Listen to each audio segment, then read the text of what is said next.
I recently installed this TPO roofing from Menards. I really couldn't find a very good video on here of a novice installing it. This isn't the how-to because you shouldn't listen to me. I don't know what I'm doing.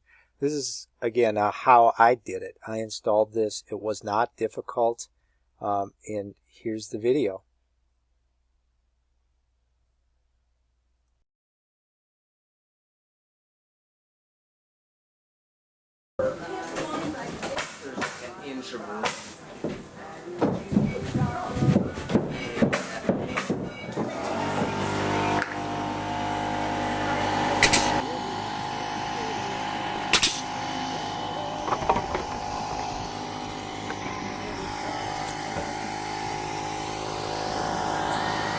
We have this first strip of 10 foot that we've cut to a little bit wider than the cabin.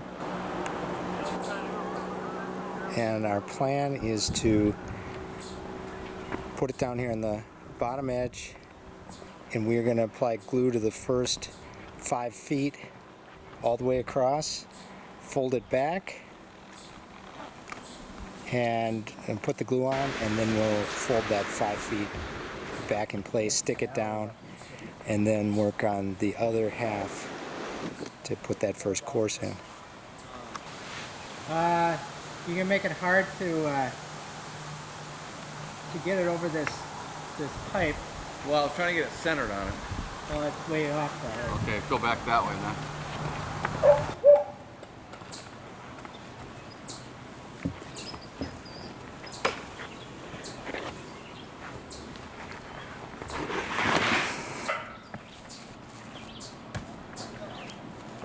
Well, Joe's brand new Chacos are now gluey.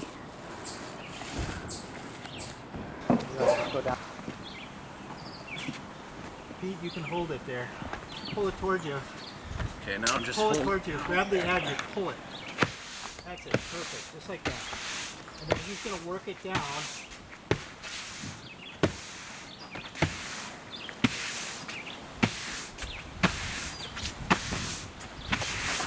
To be totally clear, we have absolutely no idea what we're doing other than what we've read. But we're keeping it up, off, rolling it down smoothly. Go! Ben. He's fine. All right. There any? Yeah. What is it? Check that out right there. Is that a thing? I mean, we're not that worried about it, It's but already been wrinkled. can we squeegee it down a little bit? All right. We've waited about 20 minutes. Now we're gonna fold the back and do the other half. Okay. So we've got our first course down, and a couple things for the rank beginner to think about. First of all, we had to go over this pipe, and unlike a regular rubber roof, this is not stretchy at all.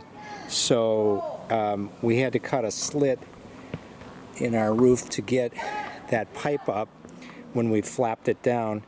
That's something to think about. The other thing is that, so we did, this is 28 feet across, and we did, the long side 1/2, so 5 feet, and then did the other 5 feet.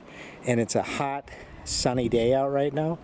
And what I think is happening is that by the time we got to the end, the glue at the beginning had already dried. And once it dries, you have to put more glue on. And so we put more glue on there, and then this one was dried back here. So I think, and although I was outvoted by my brother-in-law, who, well, truth be told, he is a building contractor, so he does get a say, but I would have done it flipping over this side here, do a 5-foot section. So if you lay it out, flip it over, and then glue that down, and then you could fold this up and back, and then do like another 5-foot section, then do another 5-foot section or 10-foot section or whatever. I think it would have been a little easier to go that way.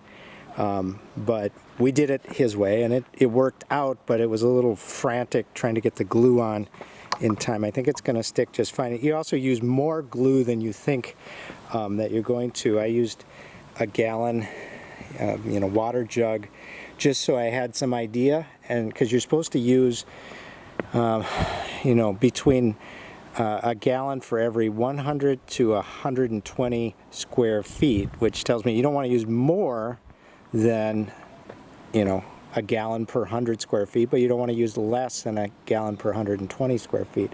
But it's pretty thick. I mean, if you rolled it on really thin, you'd do 150 square feet in a gallon, but you want to put it on pretty thick. We had to work to use the whole, you know, the amount for this, which was 130 square feet per side. So it was like a gallon and a third. But I think it worked. It's starting to stick pretty hard. We're going to stop here for today and we'll do the rest tomorrow. Our roof is constructed of 2x6 tongue and groove pine. On top of that was 3 3/4 inch rigid styrofoam, and then this deck is made of 5/8 inch OSB, which we've used these 5/8 inch GRK screws to go all the way through here, through the styrofoam, and about an inch into the 1.5 inch decking on the bottom. So that worked pretty well. We used about 10 screws per sheet of OSB to make sure it's all flush. There's a rim of 2x4s that go around the styrofoam, and that allows us to nail in a trim board. You can see the trim board here. On top of the trim, that's this 1x8 inch, which is Miratech, which is on top of this. These are 2x12 treated lumber, which cover the beams. They go up to well, the top of it's about here, and then the 2x4s provide something to nail the trim board into, and then we've got this edge cap, and that gets nailed onto the OSB, and then the roofing, which isn't rubber, it's nothing rubber about it, which surprised me, but that gets glued onto this edge. So I'm on the upside, but the same thing on the downside. Any water will run down and then off the edge, and theoretically won't come back and hit your Miratech, although this Miratech should last forever. I don't know, these are just some video of us. I want to say us. This was a very great group effort between my family and my sister's family. I appreciate all their help. Just showing that this TPO is pretty easy to work with. It's really quite rigid, so it doesn't stretch like rubber, so it falls in place. And if you have maybe 3 people like we do here, and have one person using a broom to engage that TPO with the adhesive underneath, it's really easy to roll it down. It doesn't stretch, so it kind of ends up where it needs to be. We just didn't run into too many problems. Alright, so I just have the 2 seams here to do. I did this one, it worked out okay, but a few spots we got real close to not having the tape sticking out on the edge, which you're not supposed to do. And the problem is, if you can see, the tape doesn't go all the way to the edge of where the brown is.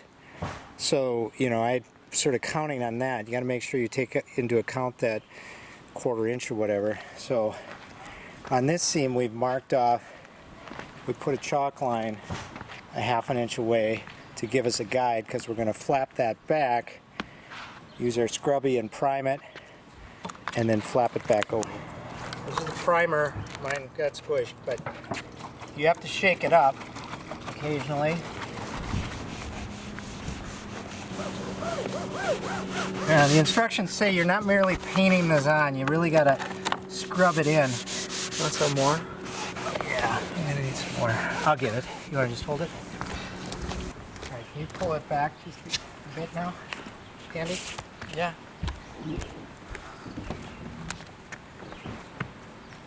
Okay, pull back. Okay, now we're just going to stick this tape. Can I have my fingers on it? Well, That's a good question. Too much. Tell you what, you help me I'll do this part. You help me get this. Tape down. Yeah, when we get to the line, push it down so that it sticks. See where the blue line is? Watch the power line.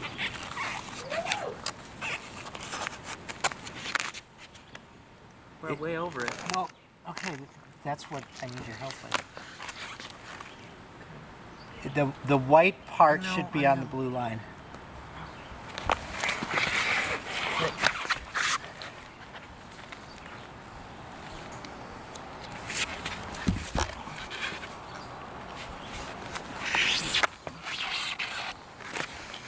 It's got to be kind of flat. We should be able to just slide that. It's good right there. Just put your hand, slide it along there just a bit. Okay, we're just going to roll it so it's flat. Make sure it sticks on there.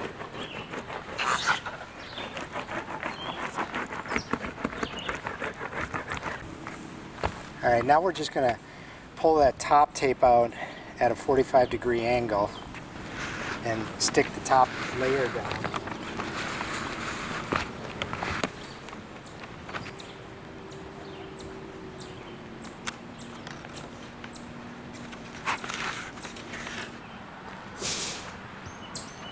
Just some final thoughts with this TPO. It really, even for somebody that's never done it before, was not that hard to do the roofing part. I mean, obviously all the stuff that's underneath the roofing was much more difficult, but the actual roofing part was pretty easy. I think easier than a typical rubber roof would be. As opposed to the EPDM, the TPO is a lot stiffer, and so it's easier to work with, so you can fold up the corners when you want to. So if we glued that edge, we'd pull it back, and then it was easy to push it back into place without getting any wrinkles. A couple of things, you want to use a lot of glue. I mean, we just put the glue on with a roller, like you'd be painting it, but that wasn't enough glue, and in fact this first course isn't quite stuck down well enough. You really want to put, in order to do the 100 square feet to 120 square feet of glue coverage per gallon, it's quite a bit of glue, so don't skimp on the glue. And the problem is, where there wasn't enough glue down there, it's not stuck down quite as well as it is up on the top edge. You want to be careful when you're moving it, because it will crease. You can see some creases here and there on our first course, and those creases you can't really get rid of, so try to keep it rolling instead of creasing. The edges were really easy to do for the most part. I did a bad job right here on getting the tape. It should be more like this, so that there's a 1/2 inch of the white tape sticking out from the seam. But you know, with a roller, it was certainly very doable to do, even if you've never done it before. A couple of details. I don't know if I've done it right. Again, I have never done this before, but so this vent, what we did was we used some of this the white sealing tape and put it under this rubber flap. Then I ran a bead of caulk along the top edge, and then put this black, tape. It's not tape, but it's for this purpose on top of it to seal it really well. This split boot over here, you see, it's got a metal edge on it. This was kind of ugly, but I just took a bunch of screws. I put caulk underneath it, so there's a lot of caulk, and squished it down so it oozed out. Screwed all those screws down, and put another bead of caulk around it on top of all the screws. We had to cut this slit in order to get the roofing material here, and I just put a piece of this tape down and a piece of roofing material over the top of it, and that ought to seal that up well. This top edge, there isn't a lot of information on how to seal it to the metal edge that we have here. But what I am going to do is just use more of our tape here, and I'll just prime the top edge, underside of the TPO, and prime the metal and under here. And I am going to use that tape all the way around the perimeter to adhere the TPO to the drip edge. If that's a bad idea, or any of this was a bad idea, and you really do know, leave a comment below. It'll help other people in the future.